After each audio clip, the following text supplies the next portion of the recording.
اللہ کے رسول فرما رہے ہیں کہ جب بے نمازی میدان محشر میں آئے گا تو کیا ہوگا؟ اللہ اکبر، اللہ اس سے سختی سے حساب لے گا۔ اللہ نرمی سے لے تو بھی ہم حساب نہیں دے سکتے، سختی سے لے گا تو کیا جواب دیں گے؟ کہاں سے لائیں گے وہ طاقت اپنے منہ میں کہ زنا کے بارے میں اللہ کو بتائیں گے، اللہ اکبر، چوریوں کے بارے میں اللہ کو بتائیں گے، غیبتوں کے بارے میں اللہ کو بتائیں گے، عورتوں پہ پاپ کی نظریں کرتے تھے یہ اللہ کو بتائیں گے، جوا کھیلتے تھے اللہ کو یہ بتائیں گے، سٹے کے دھندے کرتے تھے اللہ کو یہ بتائیں گے، اللہ اکبر، اللہ، کوئی اپنی ماں پہ ظلم کرتا تھا اللہ کو یہ بتائیں گے، زکاتیں ہڑپ کر جاتے تھے اللہ کو یہ بتائیں گے، اللہ اکبر، اپنی تنہائیوں میں زنا کی گندی فلمیں دیکھتے تھے اللہ کو یہ بتائیں گے۔ کیا جواب دو کہ اللہ کے بندو اللہ کی بارگاہ میں؟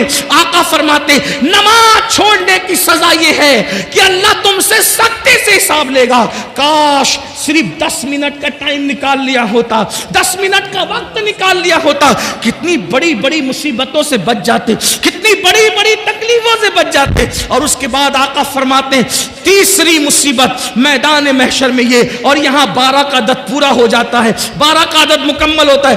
آقا ارشاد فرماتے ہیں بے نمازی کو اللہ جہنم میں داخل فرمائے۔ اللہ، بے نمازی کا ٹھکانہ جہنم ہوگا، اور جہنم کیا ہے؟ اللہ اکبر، اللہ کے رسول صلی اللہ علیہ وآلہ وسلم ارشاد فرماتے ہیں جہنم کے اندر اتنا شدید اور سخت ترین عذاب ہے نہ کسی آنکھ نے دیکھا نہ کسی کان نے سنا۔ آقا ارشاد فرماتے ہیں جہنم کا جو عذاب میں جانتا ہوں، آقا ارشاد فرماتے ہیں جہنم کا جو عذاب میں جانتا ہوں، اگر وہ تم کو پتا چل جائے تو تم ایسے پگھلنے لگو جیسے پانی کے اندر نمک پگھلنے لگتا ہے۔ آقا فرماتے ہیں اللہ کا عذاب جو میں جانتا ہوں اگر تم جانو تو تم اپنی بیویوں کے قریب نہ جاؤ، تم نکاح کرنا چھوڑ دو، تم اچھے کھانا کھانا چھوڑ دو، تم اچھے کپڑے پہننا چھوڑ دو، اور جنگلوں میں پاگلوں کی طرح بھٹکنے لگو۔ اللہ اکبر، وہ عذاب ہے۔ صرف جہنم کے عذاب کے بارے میں آقا نے فرمایا نا بے نمازی پر تیسری مصیبت یہ ہوگی میدان محشر میں اللہ اس کو جہنم میں ڈالے گا۔ سوچو، آقا فرماتے ہیں بخاری شریف کی حدیث کا مفہوم ہے کہ اللہ پاک جہنم میں سب سے ہلکا عذاب، اللہ جہنم میں سب سے ہلکا عذاب جس جہنمی کو دے گا وہ یہ کہ اس کے پیر کے اندر آگ کی جوتی پہنائی جائے گی۔ اللہ اکبر، جہنم میں سب سے ہلکا کم عذاب، بالکل پہلے درجے کا عذاب، یہ کم عذاب، سب سے ہلکا کم ترین عذاب کہ پیروں میں آگ کی جوتیاں پہنائی جائے گی۔ حدیث پاک کا مفہوم ہے جب اس جہنمی کو جس کو سب سے ہلکے عذاب کے طور پر اس کے پیر میں آگ کی جوتی پہنائی جائے گی تو اس کے سر میں اس کا بھیجا ایسے کھولنے لگے گا جیسے چولہے پہ رکھی ہوئی ہانڈی کے اندر پانی کھولتا ہے، اور پانی کھولتا ہے اور اس کا بھیجا کھول کے اس کے پیروں پہ گرے گا۔ یہ سب سے ہلکا عذاب۔ ایک حدیث پاک ہے جب جہنم کو بیل کے ناک کے ایک سوراخ کی طرح، بیل کے ناک کے ایک سوراخ کی طرح مشرق میں کھولا جائے گا تو مغرب میں جتنے لوگ کھڑے ہوں گے ان کی ناک سے بھیجا بہ کر کے گرے گا، بہ کر کے گرے گا۔ جس کو پورا جہنم میں ڈالا جائے کیا حال ہوگا میرے بھائیوں؟ صرف 10 منٹ، صرف 10 منٹ، 10 منٹ کیا ہوتا؟ اگر مجھے یقین ہوتا نا کہ میں ایک ایک کے پیر پکڑوں گا تو وہ نمازی بن جائیں گے، میں کوئی مبالغہ نہیں کرتا، میں تمہارے پیر پکڑ کے کہتا نمازی بن جاؤ، کیونکہ دنیا اور آخرت کی ساری مصیبتیں نماز چھوڑنے کی وجہ سے، گناہ پر دلیری نماز چھوڑنے کی وجہ سے۔ مسجدوں کو آباد کرو، بچے کو نمازی بنا دو، گھر میں نماز کا ماحول بناؤ۔ سالن میں نمک زیادہ ہونے پہ بیوی کو مارا ہے، کبھی نماز کے لیے ناراض بھی ہوئے بیوی سے؟ بچہ اسکول نہیں گیا تو اس کو مارتے ہو، بچہ نماز نہیں گیا تو کبھی اس کو مارا ہے؟ نماز کو اہمیت دو، اور اگر سن لو نماز نہیں پڑھو گے تو پھر سن لو سیدنا فاروق اعظم کو جب زخمی کیا گیا شہید کرنے کے لیے، پورے بدن سے خون رس رہا تھا، آپ نماز کی تیاری کر رہے تھے، لوگوں نے کہا امیر المومنین پورے بدن سے خون رس رہا ہے اور آپ ابھی بھی نماز کی تیاری کر رہے ہیں، تو فاروق اعظم نے فرمایا لوگوں میں نے اللہ کے رسول سے یہ فرماتے ہوئے سنا کہ جس کی نماز نہیں اس کا دین نہیں. سبحان اللہ سبحان اللہ. اللہ کے رسول علیہ السلام فاروق اعظم بیان کریں جس کی نماز نہیں اس کا دین نہیں. جس نے نماز چھوڑ دی اس کا دین میں کوئی حصہ نہیں. جس نے نماز چھوڑ دی اللہ نیکوں کی دعا سے اس کا حصہ ختم فرما دیتا ہے. سوچو کتنا بڑا نقصان ہے. صرف 10 منٹ کا وقت نہ نکالنے پر کب تک غفلت کرو گے, کب تک رنگریلیاں کرو گے, کب تک دنیا کی رنگریلیوں میں رہو گے, کب تک دنیا کی موج مستیوں میں رہو گے. آخر موت ہے موت. ایک دن روح کا رشتہ جسم سے ٹوٹ جائے گا, ایک دن روح کا رشتہ جسم سے ختم ہو جائے گا اور یہ وجود بے جان ہو کر ایک دن قبر میں اکیلا پڑا رہے گا. مگر یاد رکھنا میرے بھائیوں کوئی کام نہیں آئے گا, نہ ماں نہ باپ نہ بیوی نہ بچے. عمل کرو عمل. اللہ کے رسول علیہ السلام نے اپنے خاندان کے لوگوں سے کہا تھا اے بنو ہاشم عمل کرنا عمل, اس لیے کہ جس کو نسب نے پیچھے کر دیا, جس کو عمل نے پیچھے کر دیا اس کو نسب آگے نہیں کر سکتا. آقا نے فرمایا جس کو عمل نے پیچھے کر دیا اس کو نسب آگے نہیں کر سکتا. ایسا نہ ہو کہ لوگ عمل لائیں اور تم صرف نسب لے کر آؤ. اللہ اللہ. بنو ہاشم نے پھر حضور کی بات پر اتنا عمل کیا کہ ہر دور میں سب سے زیادہ اگر بعمل کوئی دیکھا گیا تو نبی کا گھرانہ دیکھا گیا. سیدہ فاطمہ الزہرا کو دیکھو, سیدہ فاطمہ الزہرا کو دیکھو, نبی کی سگی شہزادی ہے. لوگ سوتے ہیں, فاطمہ الزہرا ایک ایک سجدے میں پوری رات گزار دیتی ہے. پھر اس کے بعد آپ دیکھو اما عائشہ صدیقہ رسول اللہ کی پیاری زوجہ ہے. اللہ اللہ جب راتوں کو عبادت کے لیے کھڑی ہوتی تو جہنم کے عذاب کو یاد کر کے اتنا روتی کہ صبح کو آپ کا دوپٹہ ایسے نچوڑا جاتا جیسے دھو کر پانی نچوڑتے ہیں, ویسے اما عائشہ کے آنسو نچوڑے جاتے. اتنا روتی تھی رسول اللہ کی پیاری زوجہ ہے. اس کے بعد امام حسن کو دیکھ لیں, امام حسین کو دیکھ لیں, مولا علی کو دیکھ لیں, غوث پاک کو دیکھیں. پھر 40 سال تک عشاء کے وضو سے فجر پڑھنے والی ذات نبی کے خاندان میں ملے گی. سرکار غوث اعظم 40 سال تک معمول رہا عشاء کے وضو سے اپنے فجر کی نماز پڑھی, پوری رات عبادت کرتی. سرکار غریب نواز 97 سال کی عمر پائی. اول کے 27 سال دن کو بھی کبھی سو لیتے تھے, کبھی رات کو بھی سو لیتے تھے. آخری کے 70 سال نہ دن کو سوئے نہ رات کو سوئے. بابا کتب کہتے ہیں ہم نے غریب نواز کو کبھی سوتے نہیں دیکھا, ہمیشہ عبادت میں دیکھا. یہ وہ لوگ ہیں جن پر مسلمان ناز کرتے, جن پر اہل اسلام ناز کرتے ہیں. ان کی عبادتیں یہ اور اپنے اعمال دیکھو.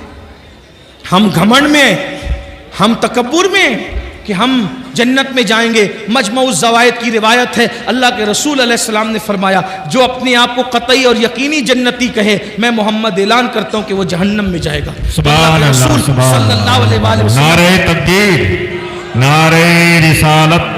علماء اہل سنت بہاری طیبہ کانفرنس جشن دستار بندی علامہ سید امین القادری صاحب کے بلا. اللہ کے رسول صلی اللہ علیہ وآلہ وسلم نے فرمایا بے نمازی کو تیسری مصیبت میدان محشر میں آئے گی کہ اللہ اس کو جہنم میں ڈالے گا, اس کا ٹھکانہ جہنم ہوگا. نہیں برداشت کر سکتے جہنم کی آگ کو. جہنم کی جب آگ جلتی ہے نا, آگ جو جلتی ہے اس میں روشنی ہوتی. جہنم کی آگ میں روشنی بھی نہیں ہے, اندھیرا ہی اندھیرا ہے, تاریکی ہی تاریکی. اور اللہ کے رسول صلی اللہ علیہ وآلہ وسلم فرماتے ہیں دنیا کی آگ سے 70 درجہ زیادہ, 70 درجہ دنیا کی آگ سے 70 درجہ زیادہ جہنم کی آگ ہے.